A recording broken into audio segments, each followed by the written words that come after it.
flash a bunch of young children, the youngest being 3, prepare to be scarred for life. Welcome back to Reddit Chronicles. If you're new here, consider subscribing to help me feed my channel and grow my cat. And if you liked the video, do kindly give it a thumbs up to help me out. Let's get started. So just a disclaimer, on mobile, yada yada, and I did not do the revenge. It was my mom's best friend who did it, on myself and the other children's behalf. I was a child at the time, and the reason the whole thing was done. Jail time was served by 3 individuals due to the nature of this crime. I've left one individual out of the story, as she did not do much and was underage at the time of the crime. This happened around 2011 or 2012, so some details may be hazy, and I do apologize for that. I don't condone what my mother's friend did, but I am grateful that she did this for myself and my siblings and the other children. TLDR at the bottom, as this may be long. Abbreviations: MBF, mom's best friend; POS, piece of shit; FOF, friend of mom's best friend; me; 3, the amount of siblings. Around 2010 to 2012, my mother and stepfather at the time had been slowly getting worse in their relationship, to the point that my mother feared for the lives of her children, me and 3. Mom's best friend helped my mom out and said we could stay with her safely for however long it took to get back on her feet. Q. POS. POS was really a piece of work. He was a friend of mom's best friend at the time and was around quite a lot in the house. I'm not gonna lie and say that at the time he wasn't the coolest person any of me and the 3 had met, and he always gave us £5 whenever we asked to go to the shops. One day, MBF decided to have a birthday for me and her own kid, hereby known as IK for innocent kid, as our birthdays were both in July and the weather was awesome. She invited POS and his girlfriend at the time. It was relatively good fun until the night that me, 3 and IK were all starting to get tired and made our way upstairs to watch a horror film. It had been about an hour into the film when POS came upstairs into the room, looked at all of us children, and decided it'd be great to get his tiny deke out and whip it out in front of all of us. As he looked at all of us, children, none above the age of 13. Both IK and my birthdays were ruined. He heard one of our parents coming up and then put it away and acted like a normal person again. It wasn't until 2 months later any of us told our parents. Revenge time. When MBF heard this news, she began to plot and plot and plot. Now, the day this happened, I had left 5 minutes just before the revenge came to fruition, but this is what MBF and the police informed myself of while giving an interview. MBF had gotten POS drunk as F, and while he was drinking, she was still planning. MBF can hold her liquor very well, and she knew POS couldn't. She had me confirm what had happened, and then she made her move. MBF started boiling water, as if she were going to make some tea. POS was none the wiser, and FOF had just turned up to make this a party for him. While MBF was in the kitchen, FOF had begun to work her magic, and brought a glass bottle with her.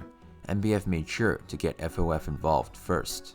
MBF came down to the room and offered POS a 3-way. POS agreed eagerly, and when POS had stripped himself completely naked, FOF and MBF tied him to her bed. MBF then immediately rams the glass bottle up POS's a-hole, and according to the police and the neighbors, his screams could be heard across the junction beside her house. MBF then plugged her iron in and waited for it to heat up. While MBF did this, FOF got the now boiled water and poured it all over POS's face and body. MBF then used the iron on him. This is when the police arrived and arrested MBF and FOF. They got jail time. MBF 6 years for attempted murder. FOF I don't recall. Innocent kid, 3 and myself all testified against POS for indecent exposure to minors, and MBF was given 3 years of her overall sentence, and FOF also a reduced sentence.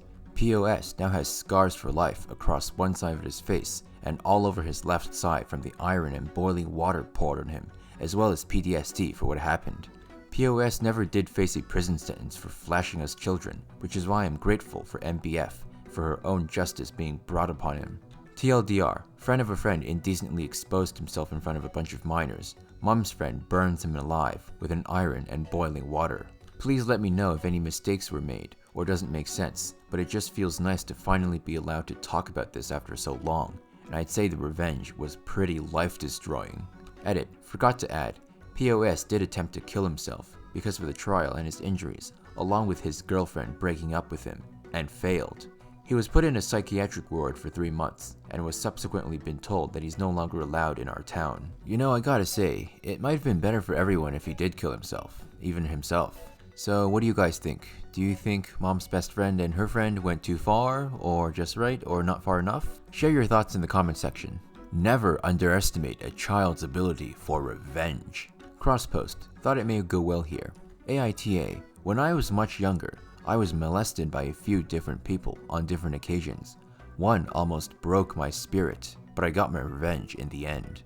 Being little and in 4th grade, there wasn't much I could do physically, but I bided my time. After being held out of school by my grandfather, who told me to put on a dress that was much too small and wanted me to sit on his lap, I did neither, but a degree of molestation occurred anyway. I felt dirty, degraded, but most of all, I was pissed. I threw myself even further into my schoolwork and waited. Tick, tick, tick. My father, who worked nights, was asleep in his room before his shift ended. My grandfather and I were in the living room watching television, he in his recliner and I on the couch. He started making noises like a puppy were hopping on his stomach, forcing the air from his lungs, and vomited into a small trash can next to his chair, then grabbed his chest and looked at me. Confused, I asked if he was okay, and all he could say was, ugh, ugh. I knew from CPR training from the Girl Scouts that he was having a heart attack. I sat on the couch and held eye contact with him, smiling. I waited and waited and waited until he fell unconscious, and it was likely too late for anything to be done before getting my dad and telling him what was happening in the living room. Dad called 911, and the ambulance came to take the old man away, and I was sent to the neighbor's house, while Dad followed the ambulance in his own vehicle. The old pervert died in the hospital, and I had to play the tearful granddaughter at the funeral. I guess I wasn't a very good Girl Scout after all. TLDR, grandfather molested me as a child, and I waited until a heart attack was too far along for him to be saved before I got help. Edit, I never told my dad because he would have killed my grandfather, and I would have been placed in the system if he went to jail, and there were no other family members to take me in. I never told dad after grandfather died because he would have felt like he was unable to protect me. He was a single father. Wow, she really is a giver, holding it in and not telling her dad because it'd make him feel bad. A most devious and appropriate revenge. Aunt gets nothing. Excuse the formatting and occasionally misspelled words. I'm mobile. It's long, I'm sorry. This is more my grandfather's nuclear option than mine. I guess in this one the grandfather is the good guy. My aunt on my father's side is the definition of a piece of work. She's always been a user of people and just plain only out for herself. Damn the consequences. My grandmother and grandfather, her adoptive parents, had their own list of issues, like anyone, but were good people, salt of the earth type people. They always tried to do what was right and help however they could. This led them to bail her out of her filing for bankruptcy on a couple of occasions because my aunt simply could not live within her means. Add on that she has a history of just being a shitty person, like stealing my grandfather's social security checks and retirement checks when it suited her. My grandmother died suddenly in 2001, and I remember my aunt being really childish that she didn't get anything as my grandmother's will stated that everything goes to my grandfather unless he passed first. Like, you know, basically every other married couple would do. My grandfather, shortly after, sold the house and land and moved about 3 hours drive north in the States. I was 15 at the time, and the toxicity of her threw this really dark shadow over my whole family in my eyes. In my youth, I didn't realize at the time that he did that to get away from his daughter. I dropped contact with my grandfather, thinking that he had abandoned me too. I regret that to this day. Refusing to interact with my aunt also meant that I fell out of contact with my cousin.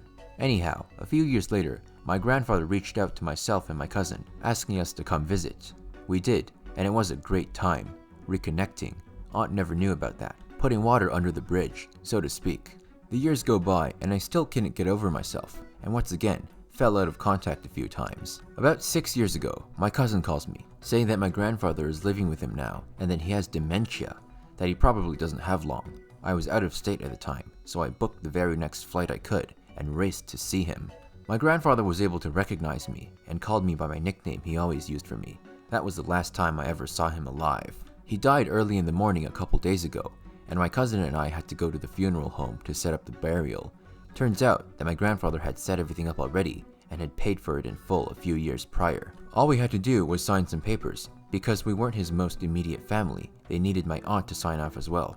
So as much as I hated the idea, we set up a family meeting at the funeral home. We warned the director that she would try to change things, but to not let that happen. Not that she could pay the difference anyhow.